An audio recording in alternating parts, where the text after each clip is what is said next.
Okay. So we're recording. Okay. Welcome everybody to the March Brixworth Parish Council meeting. Just to remind everybody that the meeting is being recorded, and welcome also to Jonathan Harris and James Overall, who will maybe taking part in the public session. And I think we're expecting Lisa Daniels as well for the public session. Obviously, if there's any emergencies, you all know your way out your own house. So just yell you're leaving or something at Peter, and we can carry on. Item 2. Any apologies, Peter? Councillor Lena Howarth. Okay, thank you. Is everyone happy to accept Lena's apologies? Yes. Yeah. Yes. Okay, lovely. Item 3. Declarations of interest. Anybody want to declare any interest in the agenda items? No. No. Okay, item 4 is to agree and sign the minutes of the previous meeting, which is paper A, which hopefully you've all had time to read. Yeah. Yeah. Yeah. Is everyone happy with that? Agreed. Yep. Yeah? Yeah. Can we have a proposal and a seconder, please? I propose it. Who was that? Is that Ian? I can propose. Yeah, I'll second that. Okay. I think it'd be easier to sort of ask if anybody wants to vote against it or abstains rather than go through those in favour. Any abstentions? No? Any? I can't vote, I wasn't there. Okay, so you're abstaining then, Stuart? Yes. Okay. Anyone against the proposal? No. No? So can I take then? Stephen, can I abstain because I've only just been connected to you, so I don't know what the proposal is on the table. It was to for the accuracy of the last minutes. Okay, that's fine. Yeah. So Yeah. can we take it then that everybody else is in agreement? Yeah. Yes. Okay. Item 5 is the public open forum session. Jonathan, do you want to say any comments on this section? Yes, I was hoping that Lisa would be here with us, but it doesn't look like she's connected yet. I think that's right, Peter. Can't see her on the list. No, so, she's not. No. So I'll update on that basis and hope that she joins and chips in. So I guess I just wanted to join in the public section just to update you on the Brixworth COVID-19 help group and where we got to with that effectively. So I guess first thing is to say thanks for agreeing to the printing of flyers. That's been really, really helpful. So far we are around 102, 103 volunteers across the village, and pretty much we think we've got something like a 99% coverage of the village in terms of streets. There are a couple of areas where there aren't that many volunteers, but the volunteers that we have got are pretty much stepping up to the plate in the green to go slightly wider on street coverage. So 102 volunteers. We've got 412 members on the Facebook group, which is really good. And we think we've got out probably about 1,500 flyers so far, a combination of printing, thanks to you guys for that, but also lots of home printing that people have done as well. It's working so far, seems to be working very well. We had a great example of that earlier this evening with somebody posting on the Facebook group saying there was someone needed some help. That's been picked up and they've been contacted directly. So there's a good flow of communication going on. We're letting each of the street champions and the volunteer groups self-organise effectively. So we're providing them information, government information, best practice information, protocol information, but we're letting them organise themselves with WhatsApp groups effectively, and that seems to be working well. We've registered with the COVID Mutual Aid group, we've registered with the Northampton County Council group, and we've also registered today with Northants Acre. So we've got good channels of incoming live information to keep us up to date about issues and challenges. But it was really just to let you know that that's the progress. It generally seems to be working well, and appreciate your support on it. And obviously, if you've got any questions. Not for myself, it seems to be going quite well, I must admit. I mean, we've had a leaflet put through our door. Haven't used it yet, but hopefully we won't need to. But no, Yeah. Anybody else got any questions for Jonathan? Yes, yeah, one please, Jonathan. It's Kevin speaking. Hi, Kevin. Hi. You probably saw today the note from Councillor Daniel Cribbin. Yes. Have you registered yourself, that organisation at Daventry as well? Not yet, no, because actually to be honest, I haven't seen that note today yet. I was on early, it must have been come later in the day. So we'll make sure I pick that up and register with Daventry. Yeah, because also there's a person, an officer there who's been nominated. But the good thing is that they also want to hear good news, so the things Okay. you're talking about as well. And I think if we register with them, you get this Yeah. two flow. Yeah? Okay, yeah, perfect. It's Daniel's note today. It didn't come through till about 4:30, 4:45. Okay, yeah, I haven't seen that yet. All right. Will do. Yeah, Okay. perfect. Thanks. Jonathan, just so you know, Lisa's now entered the conversation. Oh, hi, Lisa. Hi, sorry about that. Technical issues. Teams didn't really my computer. Just so you know, Lisa, I've sort of done a very broad overview and sort of open to questions. Kevin's just mentioned that there is now somebody at Daventry who wants us to log in with them, which I hadn't seen yet, but we can do that. Okay. So I've talked about volunteers, coverage, Facebook membership, flyering, and the associations that we've joined with. So is there anything you want to chip in with? Other than to thank the council for their contribution for the leaflets and offering the van if it's available. Did you mention the fact that we had spoken to Scaldwell and Cretan? They've got their own, and Madewell came in with us. We have the support. We've been in contact not only with, I'm sure Jonathan said, Northampton and the COVID Mutual Aid UK group. We've also been in contact with the Olive Branch, the Parish Church, and then the local businesses, including the pharmacy, the co-op, and Troops, and today the milkmen, who have all kind of helped volunteering to help us or help the community. Did you talk about GDPR and all that kind of stuff? I haven't talked about GDPR. Okay, so we do have protocol for all our volunteers. We are GDPR compliant. All our volunteers have accepted or allowed us to share, and when they haven't, they've said we can't share with other volunteers.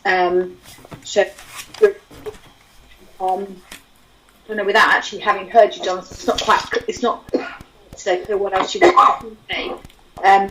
We have over 100 volunteers. The village is covered about 99.9%. I think we've got 4 streets where we're still waiting, but we think that they've got their own community going on through there.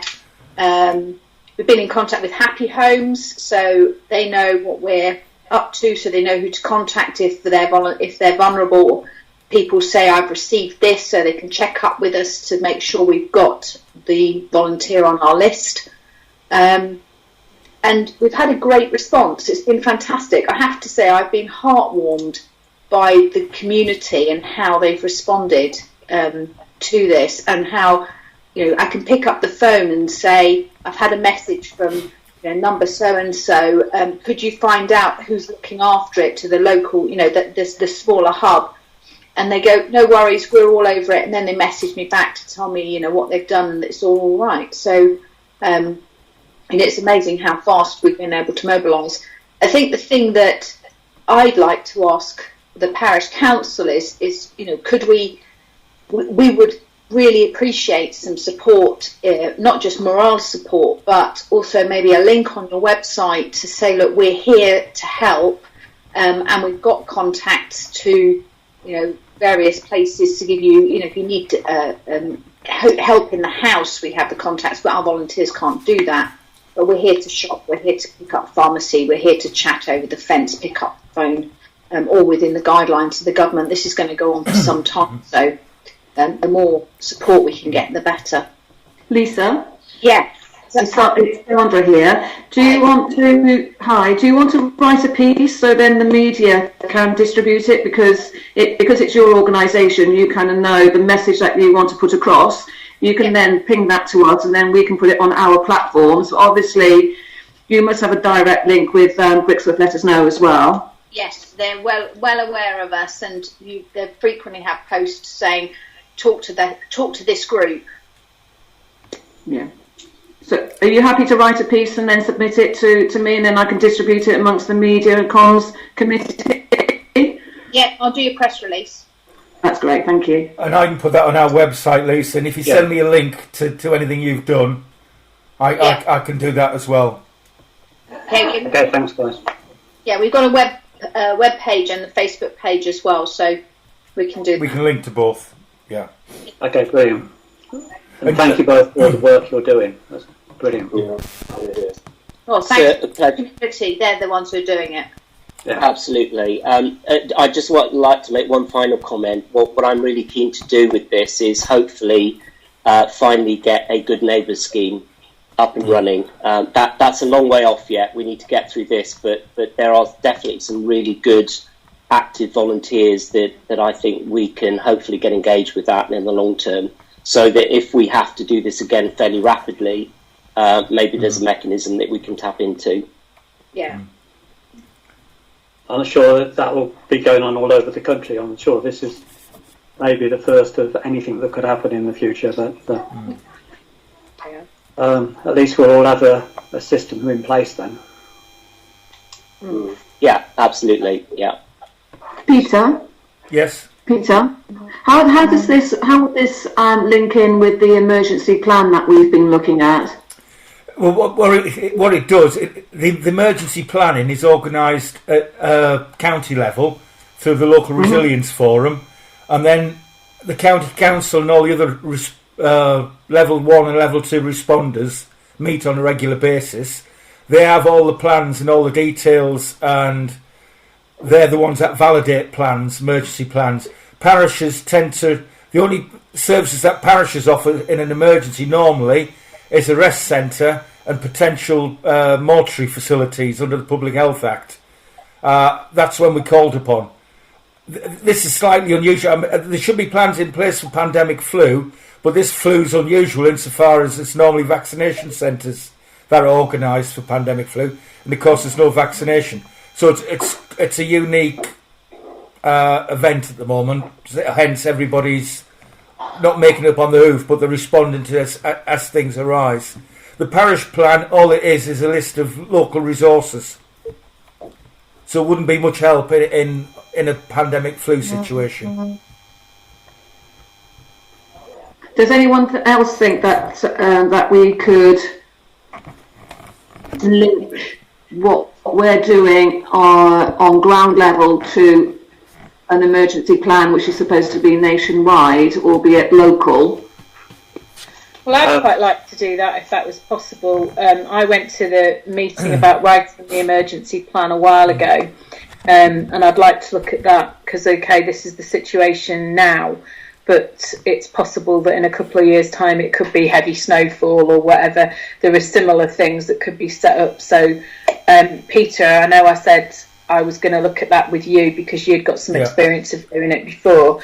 So I'd quite like to do that and maybe then speak to Jonathan or whoever afterwards with the Good Neighbour scheme and kind of tie those things together. Yeah. It becomes really useful when you've got, for example, if you had a list you pull off the shelf of all the vulnerable people. But with GDPR and social services are very reluctant to hand over any information of that detail that you would need. So hence, this is where Facebook and local knowledge comes in. I don't know if you've got experience, Jonathan, of getting... How did you get the names of vulnerable people? We haven't collated that either, because again, I don't feel that that's right. What we've allowed the groups to do locally is just help identify as needs are asked. It's almost on an informal basis, yeah. It is, and I think as this deepens and goes on longer, I suspect we will get more requests. You know, at the moment, it's busy, but it's not crazy busy, and I suspect it will pick up as time goes on. Yeah. We did have we had a list of houses where we knew there were vulnerable people, about 100 houses, but we just had the addresses, we didn't have the names, and that was for GDPR purpose, and that was shared with us from a third party, and that's basically where we started. I mean, our volunteers, or the street champions as we call them, do obviously have a note of the vulnerable and isolated in their catchment area, but we don't, Jonathan and I don't have access to that purely for GDPR purposes. But I mean,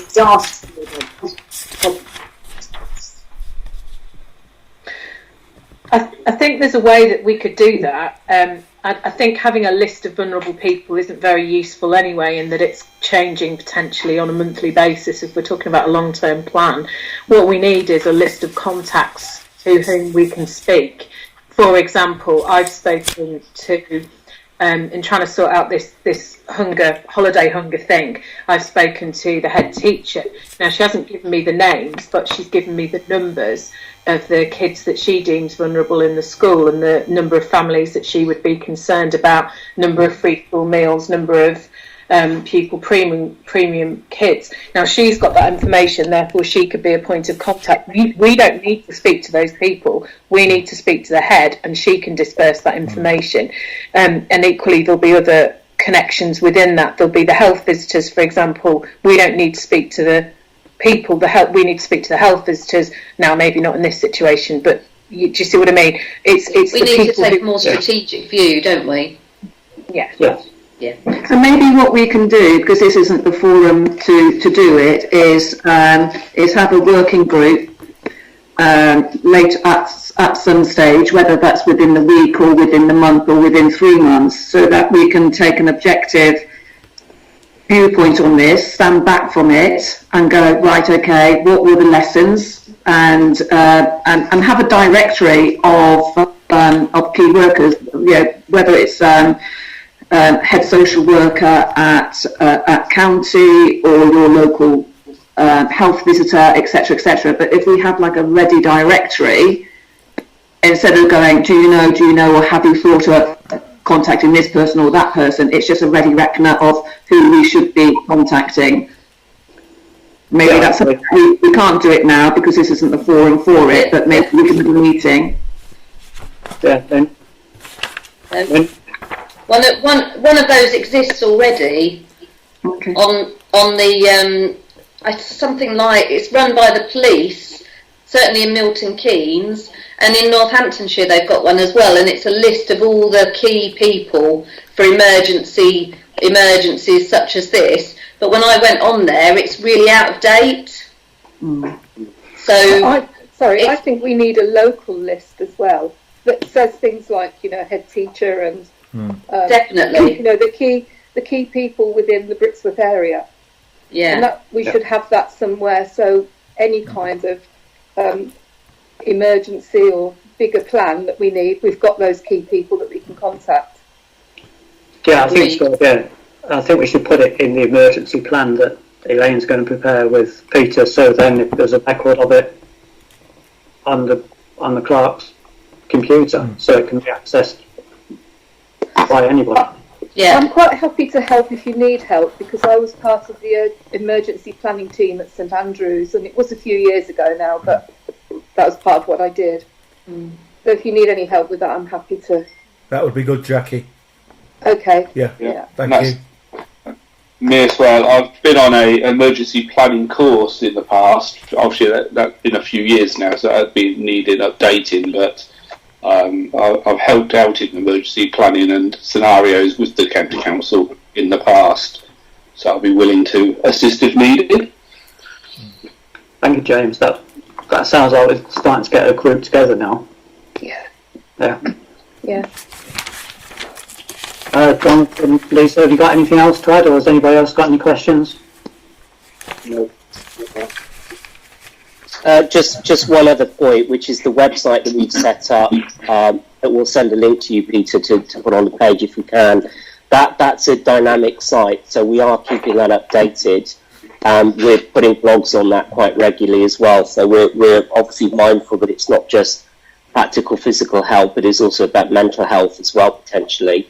And we are getting some great blogs on there from a psychologist to help us, to try and keep people thinking about keeping their mental health together as well. Okay, that's good.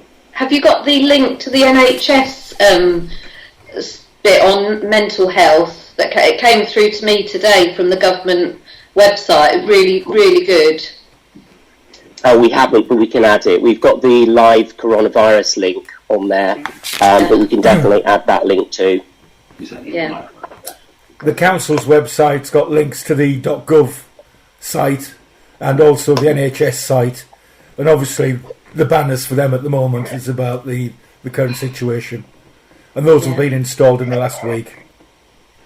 Yeah, I think one of the things we've tried to do on the website is it's all very well, the NHS and they have mental health stuff, which is really good stuff, but what we've tried to do is make it tenable to the individual there and then, talking about what you could do to prevent your mental health, deteriorating, so it's really, really sensible, engaging and easy to do advice, and they'll do a kind of, it's one every other day,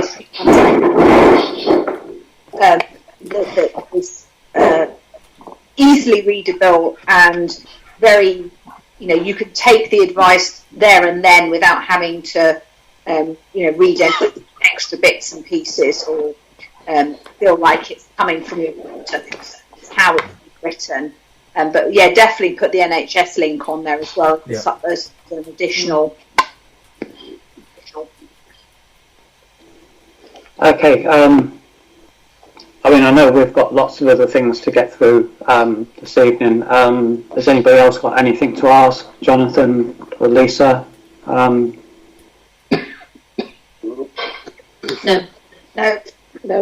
Thank you very much, guys, for coming in. It's been really helpful. Thank you very much indeed, and thanks for all your help.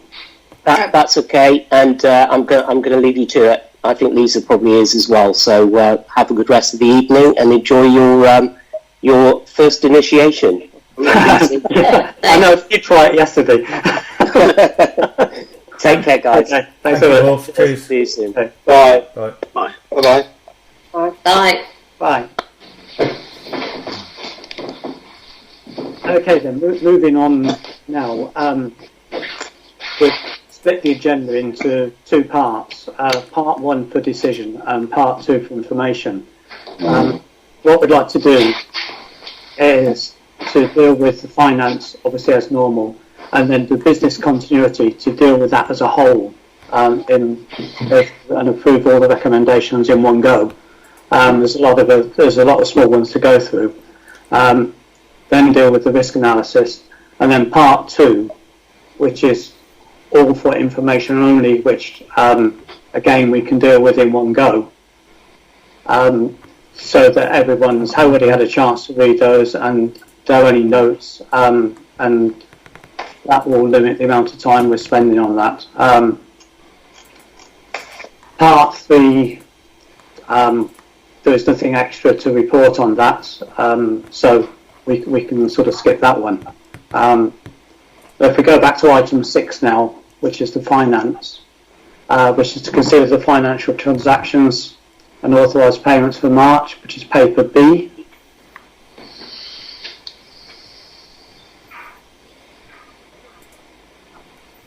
Anybody, any comments on any of that?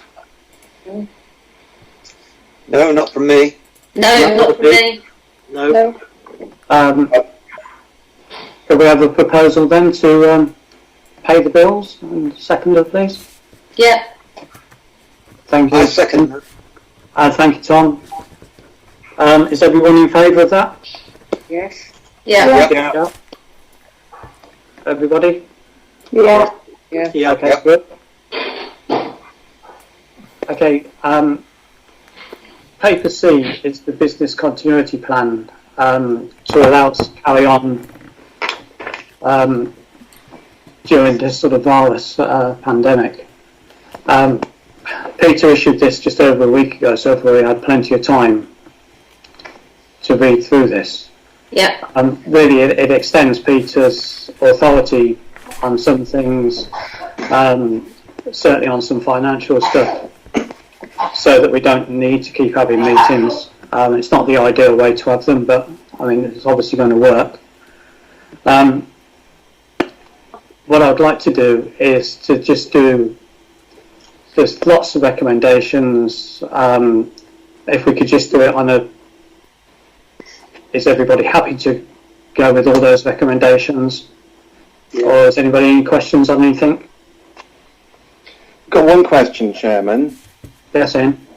I agree thoroughly with what you're trying to do there, and I'm right behind you on it. Just one little small thing. When you got the amount, I think it's at 4.1, the approval for spending certain amounts. Yes. There seems to be a bit of a black hole there between £1,000 and £2,500. I think the chairman can authorise things up to £1,000, then full council £2,500 onwards. Well, who deals with anything that's between £1,000 and £2,500?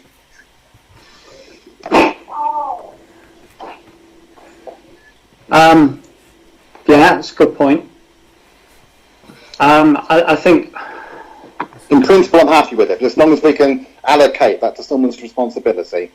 Yeah, I mean, I must admit, we sort of went through this, I suppose, fairly quickly to try and get something in place so that we could move through the next 2 or 3 months. Chair, I think it states I can authorise expenditure up to £2,500, but only in extreme risk to the delivery of services, and only where it's absolute necessary. So the only, I think we've talked about this before, the only things I can imagine is if we've got a dangerous building. For example, if the Ashway changing room's roof was unsafe and I had to get a contractor in on the weekend, that may cost more than £1,000. So it's those sort of circumstances. But can't we, in this emergency, just say to the clerk, give him authority to spend up to £2,500? Then anything over that, the council takes over. I'm quite happy with that. I'm quite happy with that. I can agree with that. And me, sounds good. Yeah, I agree. Is that not covered in paragraph 4.5 already? Is that duplication?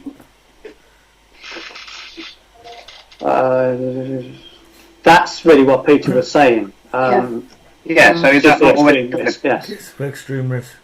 So we can just simplify it. Yeah, simplify the word in 4.5. Yeah. Okay. Yeah. You see, you might need to spend a couple of thousand. It might not be extreme risk. It might just be a bill or something. So I mean, I'd like to give them that freedom to do that. I think we found out recently that playground gate, for example, that was £600, and then a little bit of a climbing frame was, I think it was about £1,100. Yeah. And the limits we're working to, every time it's 3 quarts in a council meeting for something that needs doing quite urgently because of safeguarding, because it's a children's play area. I'm afraid £2,500. It is a lot of money, but you soon creep up to it when there's, even as a result of vandalism, you can spend that quite easily on a weekend. Hopefully not, but you can. Yeah, I mean, I'm quite happy with the 2,500. I mean, Peter would normally run things past me anyway, so that's fine. The only other thing I'd like to mention is the role of the chairman here. It says the clerk in conjunction with the chair and so on. If it's under 1,000, well, if it's in conjunction, it means the chairman is making a decision. A single councillor can't do that. So would it be better to say the clerk with consultation with the chair? Yeah? Yes. Or in liaison. Happy with that, yeah. They don't want to put the responsibility onto the chairman when he's legally responsible for things that he's not supposed to be doing. We want his input. Yes. I normally say in liaison on my documents. Happy with that? Yeah, okay, that's fine. I will change that. Yeah. Any other comments on that document from anybody? No. No. No. Okay, I propose that, subject to those Peter making those couple of revisions, that we accept the recommendations I'll second. on the business continuity plan. I second that. Okay. Was that Councillor Mitchell? Probably. Thank you, Councillor Mitchell. You're very welcome, Mr. Clark. Is everyone in favour of that? Aye. Yes. Yeah. Yes. Yeah. No abstentions? No. Okay. Thank you very much, everybody, for that.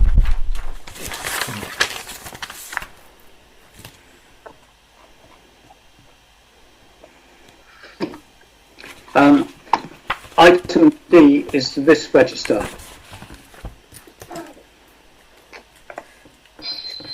Should I just say, Chair, this was something we should have done earlier in the year, but we didn't have the software for it for the current laptop, so I had to get in new software. And I've since revisited all of the council's risks, rescored them all, and come up with action plans for the various aspects that have been highlighted as being higher scoring. So what you have in front of you is a summary of the number of risks and the number of uncontrolled risks and the sort of things we should be tending to. Very often it's a matter of increasing inspections and actions around our street furniture to make sure that they're safe at all times. And then there's obvious things at the website, making it fit for purpose, keeping it compliant and up to date. But this is a document we can review on a quarterly basis. Peter, Yes, Councillor Mitchell. sorry, Peter. We've chatted about this in the past. On what basis were you able to assess the likelihood and impact? What was the mechanism you used, or was that done by the software? And the second question I've got for you is that where you've got action by date, some of these activities have, obviously for obvious reasons, are very close to us. Are they realistic, or what do you think? First of all, the software asks me the questions of the. It gives you. It's a standard matrix. It asks you the likelihood and the impact of each score. And obviously, from my knowledge, I put in what I think, whether it's a high risk, a low risk, medium risk, or whether it's not applicable, and it calculates the score, and then it determines whether you need an action plan or not. And when I say action plan, it's a few statements to mitigate the risk.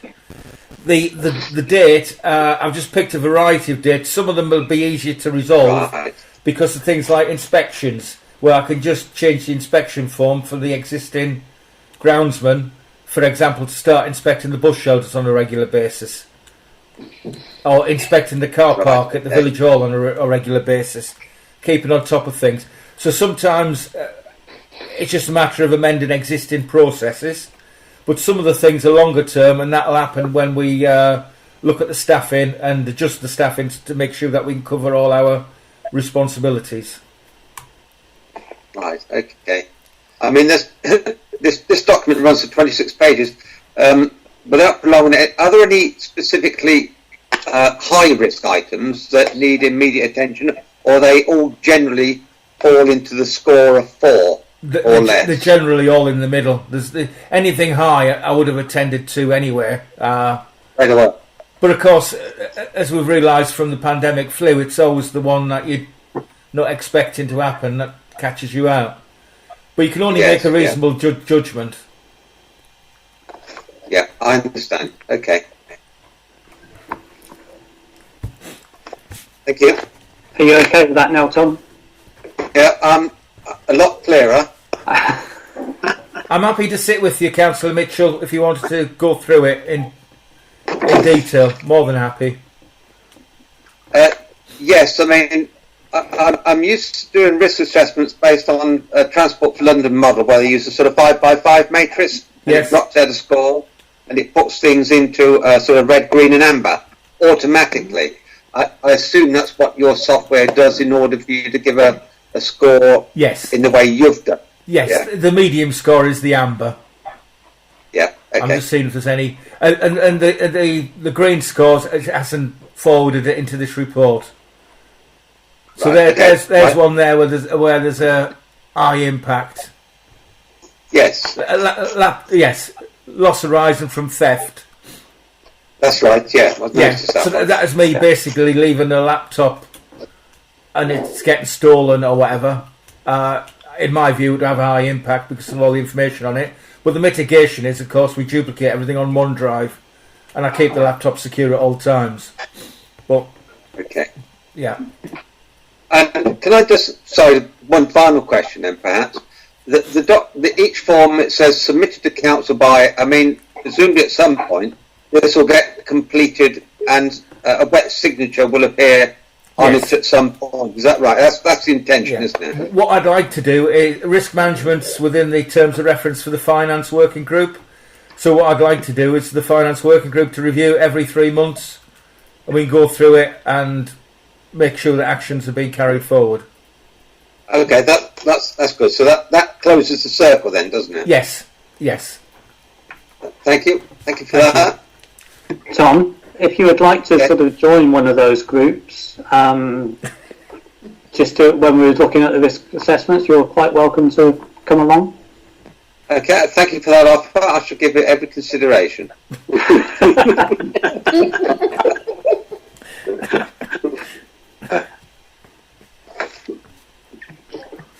Okay, Stephen,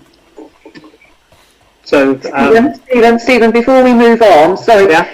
can I just try and understand? So, I mean, as Tom's pointed out, this is a very long list of items to be ticked off on an annual basis, which is a big job for one person. So, is this, and Peter's obviously a very busy clerk, and I'm just very conscious that he could be spending a great deal of time making sure that these boxes are ticked because they are important items. But is this something that could be shared amongst a group of councillors, or is that what? Oh, I've lost you. Is this what you're looking at anyway? It's really coming back to the finance working group to go through that in conjunction with Peter. So I think that will hopefully help Peter, and hopefully as well when we can sort out a system for Peter, that could also help as well. Yeah. Okay. Thank you. I think it's fair to say we've used LCRS for many years, and I think we realise it's not really an annual task we're looking at. It is, as you can rightly say, an ongoing monthly review almost. So when the annual review does come, it's not too onerous. That's right, No, Ian. Yeah. So really, come up with a proposal that everyone's quite happy with the risk assessments as they are at the moment. Well, obviously we've got the dates to meet and try and comply with, and the seconder for those, please. Happy to second. Okay, I'll propose it. Who was that? The seconder? Yeah, Stuart. Stuart. Yep. Thank you, Stuart. All those in favour? Yeah. Yeah. Excellent. Thank you very much. Part 2, which is for information, I'd like to wrap up in one go really, because they're all reports for people to read or have read and digest in their own time. Are there any questions really before we just sort of move on and accept those? No. No. Not for me. No, that's fine by me. I've read the relevant documents. Yeah.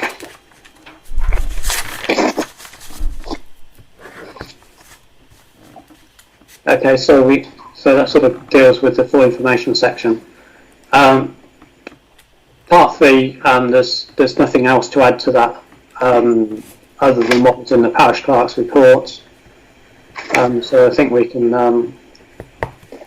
move on from that. Which really then brings us nicely onto part 4, urgent matters. I've not been notified of anything. Have you, Peter? No, nothing, Chair. Okay. When you say urgent matters, I issued a couple of things under AOB. Forgive me if that's not the right forum to do that, but I did circulate a note under AOB. It's not necessarily urgent, but... the change in... I think I answered your thing on the change. You did indeed, the anti-graffiti coating, thank you. Tom asked if the Ashway changing rooms have got an anti-graffiti coating on, and it did when it was constructed. I'm not sure how long that coating will condition for, so we are looking at renewing that after the latest sort of graffiti part of that. I can't remember what your other point was, Tom. The other point was, along Scarwell Road, there's a bus stop that is a new bus that doesn't have a waste bin, a rubbish bin next to it, and that area quite recently, although it's been tidied up quite a lot actually, because a lot of the overhanging vegetation has been cut down and the litter has been removed, but it was brought to my attention a little while ago that there was quite a lot of rubbish there, primarily from people either alighting the bus and just discarding rubbish because there wasn't one on the bus stop itself, and secondly, dare I say it, probably some people who work at Mercedes on their lunchtime walk were just throwing rubbish onto the verge. Now, that's how it's been reported to me. How accurate it is, I don't know. But the fact is, I think you'll find that most bus stops we've got in the village do actually have a small rubbish bin on or adjacent to that spot, but not the one at Scarwell Road. So I think there's merit there to be had by having an additional rubbish bin in that area.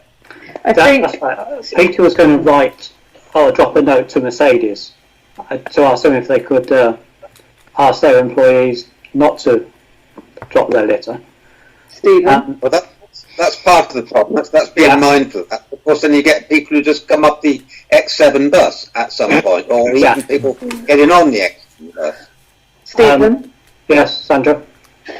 Mercedes have said that they're going to be replacing that bus shelter, and we've obviously got in our annual budget enough money for 2 bins a year, and we have been looking for weak areas in the village for allocating new bins. Now, whether Mercedes provide the bin for that bus shelter or whether the parish council does, it is an issue that can be addressed relatively quickly. Do we know how quickly Mercedes, because it's been a while since Mercedes promised to review that bus shelter. Yeah, now that's why I said I'd use my contact. I'll email them and see if we can wrap it up into one project. Yeah. So can I just make a point? I don't think at that point in Scarwell Road either there isn't a shelter. It's just a sign on a post, a bus stop request. There isn't a. We were talking of putting a shelter on each side of the road. Are they? Okay. Yeah. But it's very, very narrow on one side, and we have to buy a shelter that fits on a narrow pavement. Yeah. Okay. But we were looking at the timber ones. It's not Littlethorpe. Is it Littlethorpe Joinery? The timber ones. I think we've got a timber one similar on Northampton Road. We were looking at that sort of bus shelter. They seem to be a bit more longer lasting than the green metal plastic ones, and they look better as well. So we're also looking to change the style of bins around the village to a larger one once we've agreed that with Daventry, because the bins are overflowing too quickly. So we're looking to see what we can do on larger bins. That's the second question then, doesn't it, really? The frequency of which they're emptied. Can I just ask a question again? Sorry, this perhaps under AOB. It was presented at the previous council meeting regarding the timber bollards, the Dragon's Teeth posts on the green near the village hall, and the state of the bin and the bench there. That was brought up again at the council surgery. We were asked about progress. What's been done about it? Can you remember that? I can, yes, and I did read, and I suspect I know who asked the question. It was, yeah. And the staff will be attending to the benches during the summer. With regard to the bollards, I know if Sandra had some, you were looking at some bollards. And then there was also the wildflower planting that we were looking at as well. But a lot of these things are in abeyance now because obviously nobody can meet up to move anything forward. But with regard to the benches, they're certainly going to be addressed this summer. Okay. With regards to the bollards, I did some research on, because someone had asked about using recycled plastic or having bollards that have been manufactured from recycled materials, and I haven't managed to find any at all. And that piece of land belongs to Highway, so anything that we do need to ask their permission and probably their approval of the type of bollard that is there. Is that the village green, Sandra? Or is that so where there was little white wooden posts that was they were put in by a resident. Yeah. I'm assuming that's what you're looking to replace, or are you looking to do the larger patch directly opposite the village hall as well? The larger patch owned by us, isn't it? Yeah, the chestnut tree, that green is owned by the council, isn't it? It's the area of land it's barn. It's a registered village green. Yeah. Yeah. So the bit that has the bench on is owned by Highways. The bit that's opposite is owned by Parish Council. So are we looking to do both? Because we all know that if we prevent parking on one part, it will simply disperse on the other part. So if people can't park on that verge, they will move to our verge. So do we want to protect our verge as well? I think you should protect both verges. Yeah. Yeah. Both those green spaces should be protected. Okay. So are you happy that I carry on looking for bollards, whether they're made out of cast iron or plastic? I'm so happy, Chairman, and perhaps we could use the expertise of the County Council, if there are any state to give us advice at the moment, as to what they might recommend or any sources they might know. Yeah. Good idea. The County Council may have secured certain rates for procurement of materials using their buying power, or preferred suppliers, if I can call it that. No, what they have, certainly when I've bought bins, they have given me the style of bin that they like to use, and I've just been able to source those bins, and but there are not many companies that provide bollards and bins, to be honest with you. So it's a fairly easy task. What was difficult was trying to find bollards made from recycled material. So should I just pursue it? Yes, please. If you do the bollards, I'll do the bins and the bush shelters. Sandra, back to the bins we bought from, and the benches I'll do with Mark and Donald, our staff. Okay. All right. So if I just communicate with Peter over the next few weeks, we can just deal with that between us, can't we, Peter? Yes, no problem, Sandra. Yeah. Okay. Yeah. Is that all your AOB, Tom? Yeah, sorry about that. The reason I say this, because as you're probably aware, there's a gentleman who's very keen, who lives Des Rowan's barn. I'm just very conscious of the fact that he comes along to the council meeting, he then came along to the surgery, and unless we give feedback, we fall into the trap of people bring matters matters to us, but us not being in a position to actually tell them how far we've got with it. And I think that gives the wrong impression. That's just my personal observation. Peter, can you reply to him? Yes, of course I can. Of course I can. Yeah. Peter's got his email address. Yes, so I have. Yes. Yeah. He left the details, didn't he? Yes, I know the gentleman. I Yeah. can go across the road and knock on his door. Yes, he's an ex-parish councillor. It's on the road anyway, yeah. Okay, everyone. Really, just to finally say the next meeting is the 30th of April. Whether that will be virtual or what, we'll wait and see. And thank you everybody for this. It's been a good experience. Thank you. Thank you. Thank you. Thanks everybody. Cheers. Stay well, everybody. Bye. Yes. Bye. Bye. Bye. Bye. Bye. Bye.